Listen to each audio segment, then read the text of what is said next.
প্রিয় দর্শক, আপনাদের শুভেচ্ছা জানিয়ে হাতিল আজকের সংবাদপত্রের আজকের আয়োজনটি শুরু করছি। আমি মীর মাসরুর জামান।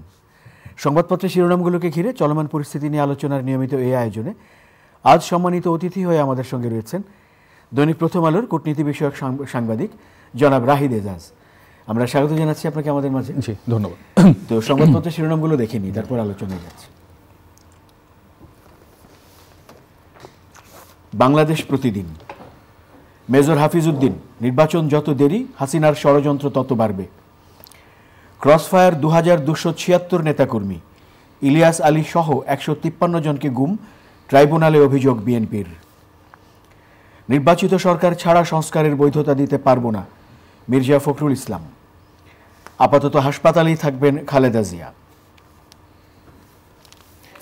দৈনিক ইত্তেফাক। লন্ডনের হাসপাতালে প্রফুল্ল খালেদা জিয়ার অবস্থা স্থিতিশীল, প্রায় সর্বক্ষণ পাশে থাকছেন ছেলে তারেক রহমান। কারাবন্দী বিডিআর সদস্যদের মুক্তিসহ 3 দাবি, ফের শাহবাগে অবরোধ, শহীদ মিনারে অবস্থান। উপদেষ্টা পরিষদের বৈঠক, চট্টগ্রামের জলাবদ্ধতা নিরসনে দ্রুত পদক্ষেপ নেওয়ার নির্দেশ প্রধান উপদেষ্টার। পাঠ্য বইয়ে যত পরিবর্তন। মানবজমিন। হাই প্রোফাইল জ্যাকবসন ঢাকায় মার্কিন ভারপ্রাপ্ত রাষ্ট্রদূত। ইস্যু স্থানীয় নির্বাচন, নানা আলোচনা। দৈনিক সমকাল। রমজানে ভোগ্যপণ্যের সরবরাহ নিয়ে শঙ্কা, বেসামাল চালের বাজার, গলদঘর্ম মুরগি কিনতেও। বাংলাদেশ ভারত সীমান্তে উত্তেজনা, পরীক্ষা খনন, জওয়ানদের পাশে দাঁড়ালো জনগণ। আমার দেশ। ভারতের আবদারে রামগড়ের স্থলবন্দর, বাংলাদেশের 1000 কোটি টাকা গচ্চা। পররাষ্ট্র মন্ত্রণালয়ের বিবৃতি, ভারতীয় জেলেদের সঙ্গে দুর্ব্যবহারের অভিযোগ ভিত্তিহীন। কালের কণ্ঠ। রাজনৈতিক সরকার প্রতিষ্ঠার পথে দেশ, আসছে নির্বাচন। স্বজনদের কোটি টাকা সহায়তা। আজকের পত্রিকা। বনানীর 20 বিঘা প্রকল্পের ফাইলের হঠাৎ নড়াচড়া, সরকারি কর্মীদের সর্বোচ্চ 20% মহার্ঘ ভাতা দেওয়ার চিন্তা। অস্থায়ী এজলাসে দুর্বৃত্তদের আগুন, সাক্ষ্য গ্রহণ হয়নি, বিডিআর বিদ্রোহের মামলা। কালবেলা। বাতিলের শীর্ষে রাজনীতিকদের পাসপোর্ট, বাতিলের তালিকায় 36 মন্ত্রীর পাসপোর্ট। নিয়োগ বদলির ক্ষমতা 4 উপদেষ্টার হাতে। দেশ রূপান্তর। ফেব্রুয়ারিতেই সবাই পাবে নতুন বই, প্রেস সচিব। বিদ্যুতের দাম কমানো সম্ভব। সময়ের আলো। 2 মেরুতে সরকার বিএনপি, স্থানীয় সরকার নির্বাচন। গুদামে চালের মজুদ কম, সংগ্রহেও সাড়া নেই। খবরের কাগজ। আগে স্থানীয় নির্বাচন, আশ্চর্যবোধক চিহ্ন আছে সামনে। যাদের পাসপোর্ট বাতিল হলো, জুলাই আগস্ট গুম খুনে জড়িত থাকার অভিযোগ। দৈনিক সংগ্রাম। বকশীবাজারের অস্থায়ী বিশেষ আদালত, রাতভর বিক্ষোভ, ভাঙচুর, এজলাসে আগুন, হলো না পিলখানার বিস্ফোরক মামলার শুনানি। তুরস্ককে বাংলাদেশে শিল্প স্থানান্তরের আহ্বান প্রধান উপদেষ্টার। দৈনিক করতোয়া। ট্রাইব্যুনালে শেখ হাসিনার বিরুদ্ধে বিএনপির অভিযোগ। The Business Standard, VAT SD for 90 products services go up. শিরোনামগুলো দেখছিলাম। আপনার সঙ্গে কূটনৈতিক নানান বিষয় রয়েছে, সেগুলো নিয়ে আমরা আলোচনা করব। তবে তার আগে একটি দুটো শিরোনাম আমরা যদি আরেকটু দেখে নিই, সেটা হচ্ছে যে গুম খুন নিয়ে বিএনপি অভিযোগ দিয়েছে ট্রাইব্যুনালে, আন্তর্জাতিক অপরাধ ট্রাইব্যুনালে। এই প্রথম বিএনপি অভিযোগ করলো নতুন গঠিত এই আন্তর্জাতিক অপরাধ ট্রাইব্যুনালে, এবং এখানে তারা আমরা দেখতে পাচ্ছি যে অভিযুক্তদের তালিকায় শেখ হাসিনা সহ অনেকেই রয়েছেন। এবং আমরা একটি শিরোনামে দেখতে পেয়েছি, একটি বড় সংখ্যা উল্লেখ করা হয়েছে, ক্রসফায়ার 2276 নেতাকর্মী। জি, ধন্যবাদ। যেটা বলছিলেন আপনার যে ট্রাইব্যুনালতে বিচার, অলরেডি বিচার প্রক্রিয়া শুরু হয়েছে, সেটা আওয়ামী লীগের যে বিগত শাসন আমল, সেটা 15 বছরের ব্যাপ্তি ছিল। সেখানে আমরা জানি ক্রসফায়ারের মতো খুব নিদারুণ নিন্দনীয় দুঃখজনক ঘটনাগুলো ঘটেছিল, গুম হয়েছে, বিচার বহির্ভূত হত্যা হয়েছে, এবং সেটি এই 15 বছরে বিভিন্ন সময় এবং সর্বশেষ জুলাই আগস্টে যে ছাত্র জনতার গণ অভ্যুত্থান, তো সেটি নিয়ে বেশ কিছু প্রক্রিয়া শুরু হয়েছে এবং আমরা জানি যে ছাত্র গণ অভ্যুত্থানের সময় বাংলাদেশ থেকে ভারতে পালিয়ে যাওয়া শেখ হাসিনার বিরুদ্ধে ইতিমধ্যে গ্রেপ্তারি পরোয়ানা এবং তার সাবসিকুয়েন্ট অ্যাকশন হিসেবে তাকে এক্সট্রাডাইট করার জন্য আপনার ইন্ডিয়ার সাথে চিঠিপত্র চালাচালি হয়েছে এবং এগুলো আজকে যেটা বলছেন যে বিএনপি গিয়ে যে তাদের সাক্ষ্য দিয়েছে সেই বিষয়টি উঠে এসছে। তো আপনি যখন গুম খুমের একটা পরিসংখ্যান বলছেন, ট্রাইব্যুনালের বিচার প্রক্রিয়া বলছেন, তো গতকাল বিকেলে সুপ্রিম কোর্ট বার অ্যাসোসিয়েশন মিলনায়তনে একটা সেমিনার হয়েছিল।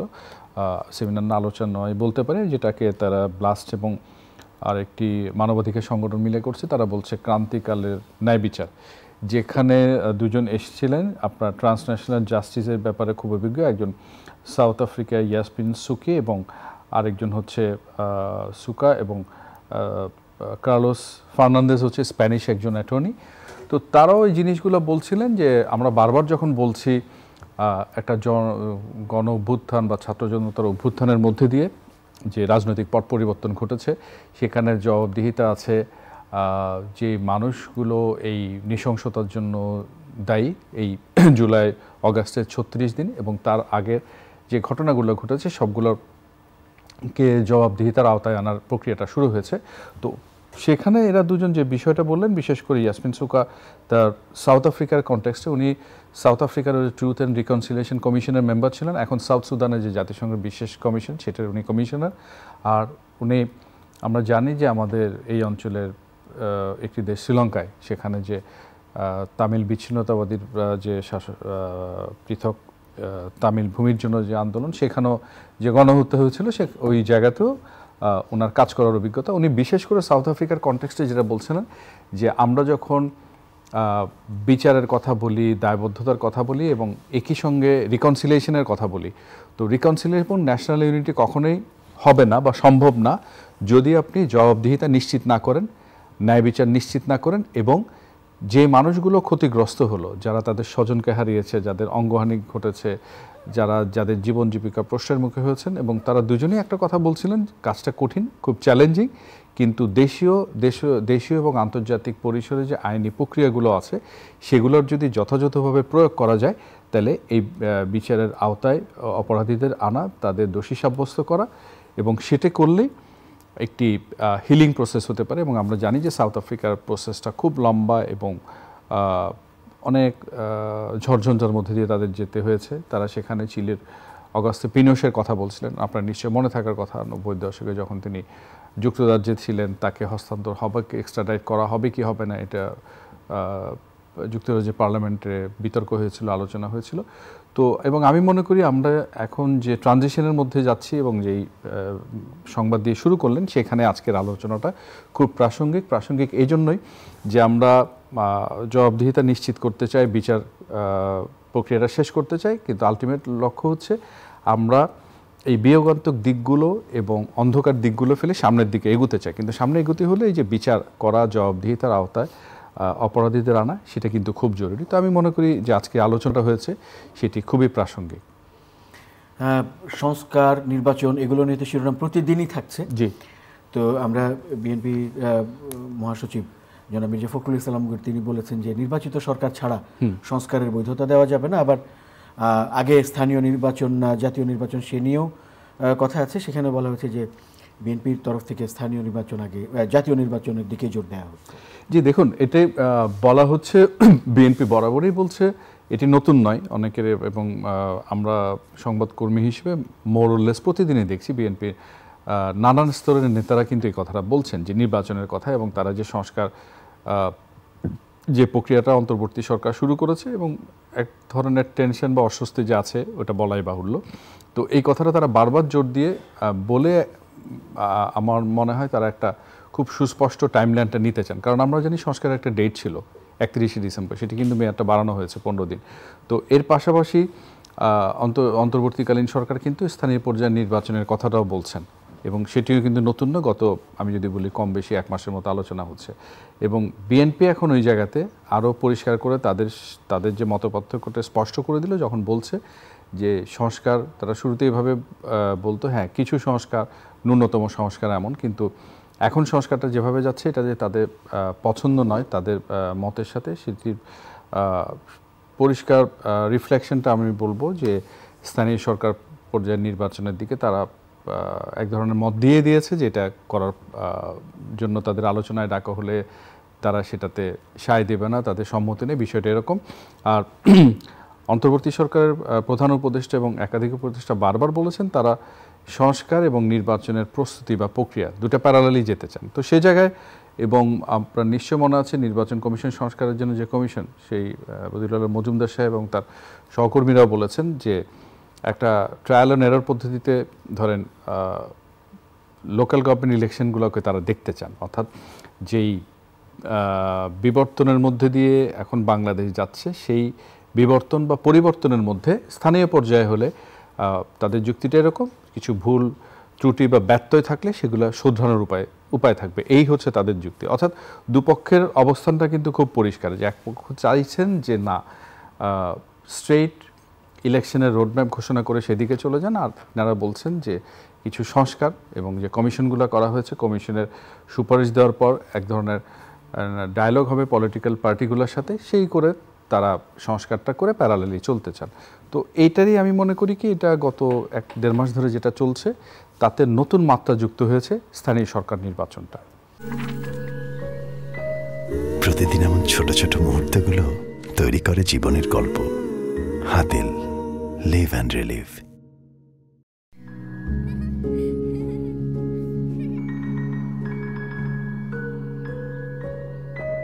প্রতিদিন এমন ছোট ছোট মুহূর্তগুলো তৈরি করে জীবনের গল্প। Hatil, live and relieve. ঢাকায় হাই প্রোফাইল জ্যাকবসন মার্কিন ভারপ্রাপ্ত রাষ্ট্রদূত হিসেবে যোগ দিয়েছেন বলে আমরা শিরোনাম দেখেছি। চার্জ অ্যাফেয়ার্স হিসেবে রাষ্ট্রদূত নিয়োগে দেরি হয়, তাকে এই নিয়োগটি দেওয়া হচ্ছে। আমরা জানি যে হাই প্রোফাইল তাকে বলা হচ্ছে কারণ তিনি মার্কিন সিকিউরিটি কাউন্সিলে ছিলেন এবং আরও বড় বড় দায়িত্ব তিনি অতীতে পালন করে এসেছেন। হ্যাঁ দেখুন মাসুর ভাই, আমরা জানি যে পিটার হাস খুব আলোচিত এই জন্য আপনার নিশ্চয় মনে আছে শাহিনবাগের 2022 সালে মায়ের ডাক বলে একটা সংগঠনের এক নেতৃস্থানীয় নেতার বাসায় যখন তিনি গেছিলেন, তার উপর হামলা চালানো হয়েছিল এবং এর জের ধরে যুক্তরাষ্ট্র বাংলাদেশ সম্পর্কে চিট ধরে, সাবসিকুয়েন্টলি আমাদের ইলেকশনকে সামনে রেখে তারা ভিসা রেস্ট্রিকশন দেয়। তো সব কিছু মিলে বাংলাদেশ যুক্তরাষ্ট্রের সম্পর্কের ক্ষেত্রে এবং মার্কিন রাষ্ট্রদূত যারা বাংলাদেশে কাজ করে গেছেন তাদের মধ্যে পিটার হাস বেশ আলোচিত। পিটার হাসের আগে আমরা এটা জানি যে মার্শা বার্নিকার যিনি ছিলেন তার গাড়িতেও একবার হামলা চালানো হয়েছিল একটি সামাজিক অনুষ্ঠান থেকে ফেরার পথে।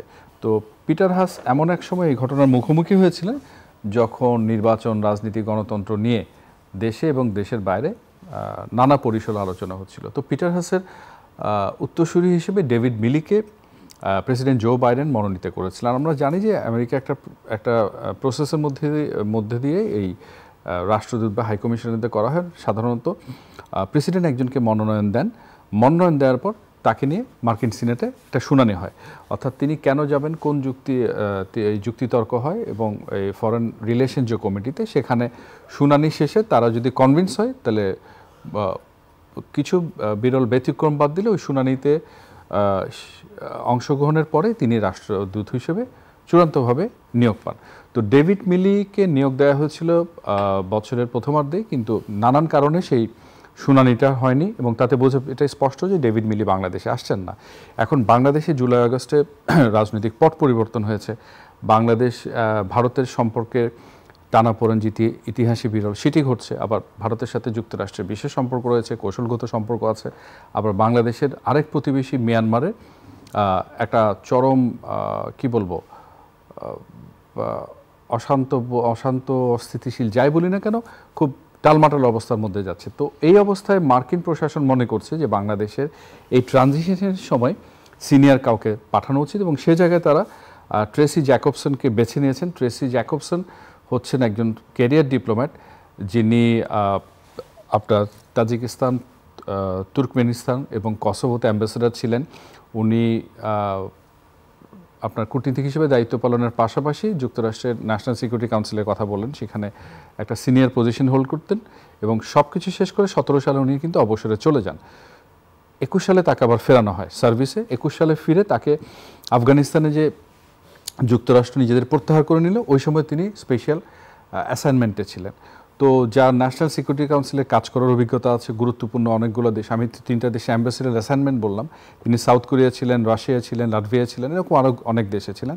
তো এমন একজন গুরুত্বপূর্ণ ব্যক্তিকে তারা এখানে পাঠাচ্ছেন, একটা তো বললো বাংলাদেশ এবং বাংলাদেশের আশপাশের দেশগুলো, পাশাপাশি বাংলাদেশ এই যে ট্রানজিশনের মধ্যে দিয়ে যাচ্ছে, এই ট্রানজিশনে আমেরিকা বাংলাদেশের সঙ্গে কিভাবে এঙ্গেজ হবে তার একটা রিফ্লেকশন কিন্তু ট্রেসির এই অ্যাপয়েন্টমেন্টের মধ্যে দিয়ে আমি দেখি।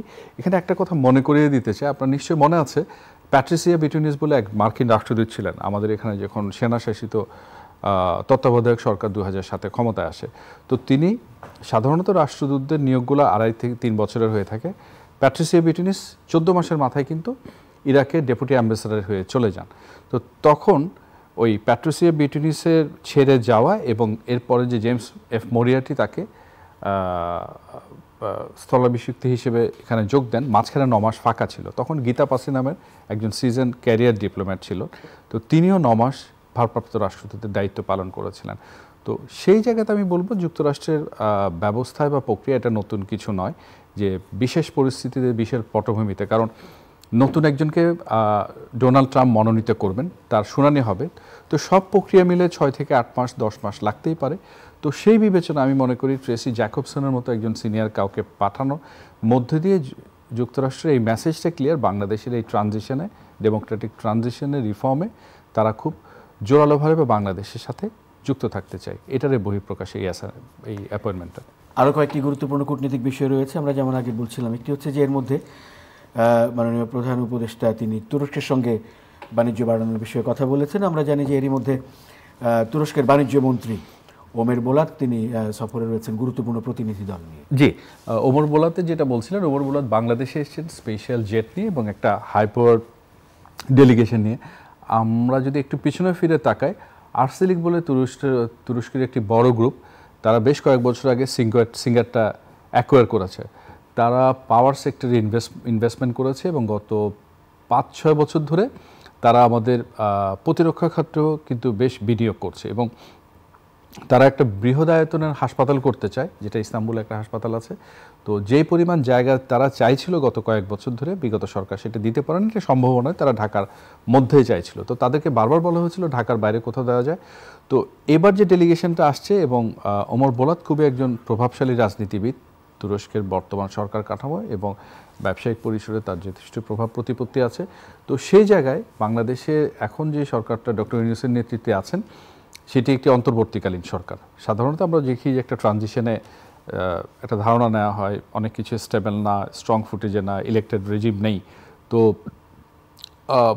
ওভারসিজ এঙ্গেজমেন্টগুলো কম থাকে। কিন্তু আমরা যদি তুরস্কের ওমর বোলাতের এই ভিজিটটাকে দেখি, আমি মনে করি এটা বেশ তাৎপর্যপূর্ণ। ব্যবসা বাণিজ্য এই সব কিছু মিলিয়ে তারা বাংলাদেশে আসার অর্থই হচ্ছে যেই বিনিয়োগ, ব্যবসা এবং অর্থনৈতিক সম্পর্কটা বাড়ছে, তার ধারাবাহিকতার একটা নিদর্শন। এবং আপনি একটা খবর পড়ছিলেন, আমি যদি ভুল না করি বাসসের সম্ভবত ছিল, যেখানে বলা হচ্ছিল যে শিল্প স্থানান্তরের জন্য তাকে অনুরোধ করা হয়েছে, যেটা আমরা দেখেছি উনি যখন সেপ্টেম্বরে নিউ ইয়র্কে গেছিলেন, তখন চীনের পররাষ্ট্রমন্ত্রীকেও একই কথা বলছিলেন। আমরা জানি যে চীনের অনেকগুলো শিল্পের উপর যুক্তরাষ্ট্রের নিষেধাজ্ঞা রয়েছে। তো সেই জায়গায় ওনার যুক্তিটা হচ্ছে শিল্পগুলো যদি বাংলাদেশে স্থানান্তর করা হয়, তো সেখানে কিছু কর্মসংস্থান হবে, দুদেশের মতো অর্থনৈতিক সম্পর্কটা বাড়বে, যাতে করে চীনের সাথে আমাদের যে হিউজ ডেফিসিট আছে, ট্রেড ডেফিসিটটা কমবে, প্লাস আমাদের এখান থেকে উৎপাদিত পণ্য, ধরেন যেহেতু নিষেধাজ্ঞা নেই, সেই পণ্যে আমরা রপ্তানি করতে পারবো। তো কাজেই আপনি যে বিদেশের সাথে সম্পর্কের কথাগুলো বলেন, যে তুরস্ক আসছে, তারপর আমরা একটু আগে যেমন আলাপ করছিলাম অনুষ্ঠান শুরুর আগে, পররাষ্ট্র উপদেষ্টা চীনে যাচ্ছেন 20 তারিখ, এবং এটা হচ্ছে প্রথম বাইল্যাটারাল ভিজিট ফরেন অ্যাডভাইজার। এবং বাংলাদেশের এখন পর্যন্ত তো অন্তর্বর্তী সরকারের প্রধানের কোথাও বাইল্যাটারাল হয়নি, কিন্তু ফরেন মিনিস্টার অ্যাডভাইজারের হচ্ছে, এবং সেখানে আমরা আশা করব গুরুত্বপূর্ণ অগ্রগতি হবে, বিশেষ করে এবছর দুই দেশের সম্পর্কের 5 দশক পূর্তি। তো সেই পূর্তিকে সামনে রেখে আমি মনে করি যে ব্যবসা বাণিজ্য বিনিয়োগ এই জায়গাতে বড় কিছু হবে। এবং আরেকটা জিনিস আমরা জেনেছি যে চীন এখানে একটা বিশেষায়িত হাসপাতাল করতে চায়, তারা একটা মেডিকেল টিম পাঠিয়েছিল, বিশেষ করে জুলাই আগস্টে যারা আহত হয়েছিলেন, অঙ্গহানি ঘটেছে, তাদের বিশেষায়িত চিকিৎসা সেবা দেওয়া। এবং সেই হাসপাতালের পাশাপাশি তারা চাইছেন আমাদের এই আহতদের সেবা শুশ্রূষার জন্য কুনমিং সহ আরও চীনের বেশ কিছু জায়গায় সেবা দেওয়া যায় কিনা। তো সবগুলো মিলিয়ে আমি জানি এই মাসের শেষে কোরিয়া থেকে একজন বিশেষ দূত আসবে, আগামী মাসে জাপানের ভাইস মিনিস্টারের আসার কথা। তো এই সব কিছু যদি আমরা দেখি, এবং এই মুহূর্তে ইউরোপিয়ান ইনভেস্টমেন্ট ব্যাংকের ভাইস প্রেসিডেন্ট বাংলাদেশ সফর করছে। আমরা জানি যে তারা প্রায় 350 মিলিয়ন প্লাস 45 মোরলেস প্রায় $400 মিলিয়ন মতো এখানে বিনিয়োগ করেছে নবায়নযোগ্য জ্বালানি খাতে। তো এই কিছু মিলিয়ে একদিকে ইউরোপ, জাপান, চায়না, কোরিয়া, চীন, তো সব মিলিয়ে আমি দেখি, এবং শুরুতে তো যুক্তরাষ্ট্রের বিষয়টা আলোচনা করলাম, আমাদের ইন্টারন্যাশনাল অ্যাফেয়ার্সের ক্ষেত্রে এঙ্গেজমেন্টটা বছরের শুরুতে আমরা খুব বড় পরিসরে দেখছি। হয়তো এর ধারাবাহিকতায় সারা বছর এমন চলতে পারে। অনেক অনেক ধন্যবাদ জনাব রাহিদ এজাজ আজকে আমাদেরকে সময় দেওয়ার জন্য। ধন্যবাদ আপনাকে। প্রিয় দর্শক, আপনাদেরও ধন্যবাদ সঙ্গে থাকার জন্য। চ্যানেল আয়ের নিয়মিত আয়োজন হাতিল আজকের সংবাদপত্রের আজকের আয়োজনটি এই পর্যন্তই। ভালো থাকবেন সবাই, শুভরাত্রি।